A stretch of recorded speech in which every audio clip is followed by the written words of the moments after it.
What's up everyone, it's Joe from Bite Size UX here with another edition of You Complain, I Explain. You vent to me about annoying apps and websites, and I'll tell you why they got made, what makes them so frustrating, and most importantly, how we can improve them. Today we're looking at the ZARA website and breaking down why so many people are frustrated with it. ZARA is a huge international clothing company with retail stores and a huge e-commerce website, and that's what we're going to be looking at here.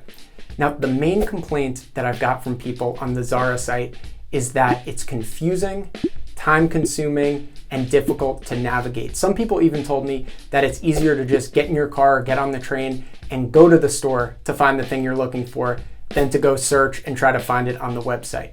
So after taking a little look at ZARA myself, I'd have to say I agree with some of those things.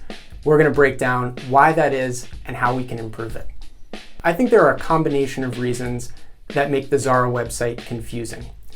The first one is the lack of navigation. There's not a whole lot of navigation, menus, and the ones that do exist are hidden.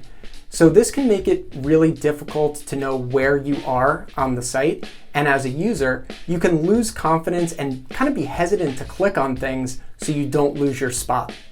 Number two, on the product listing pages, there are a mix of different photos. Some of them are just the product, some of them show models, and some of them are color corrected or filtered in different ways. So this inconsistency can make it really hard for a user to scan through a big list of items and find the one that they want.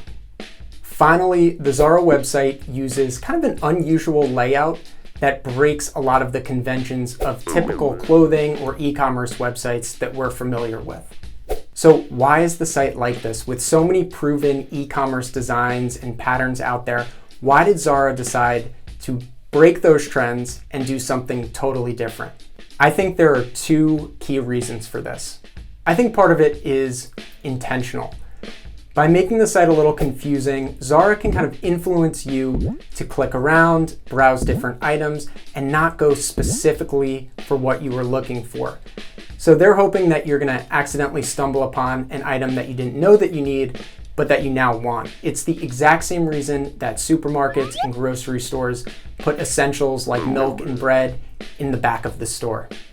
I also think that by going for this really stripped down, minimal look, ZARA is trying to emulate other more luxury fashion brands rather than do something more utilitarian like a Zappos or an Amazon.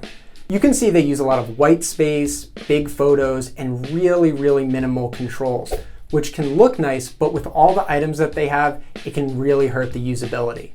So how can we improve this? Is there any way to keep that minimal, high fashion look they're going for without sacrificing usability? I think so, and here are a couple ways to do it. Adding some basic navigation features like page titles and breadcrumbs are small and minimal. They're not going to clutter up the site, but more importantly, they're going to make it easier for users to know where they are and help them feel more confident navigating around the site. Second, I would make the listing pages show products as the primary image and the modeled photos second. This is going to add some consistency to the site, make it easier for users to scan through, and also be more clear about what they can click on to get to a product page. Finally, I would explore some different and more relevant ways to promote some of those other products. So rather than just showing a screen with tons of new items, hoping that we'll stumble upon one we like, maybe make it easier for us to get to that black t-shirt that we're looking for, but show us some great items and accessories that are going to work with it.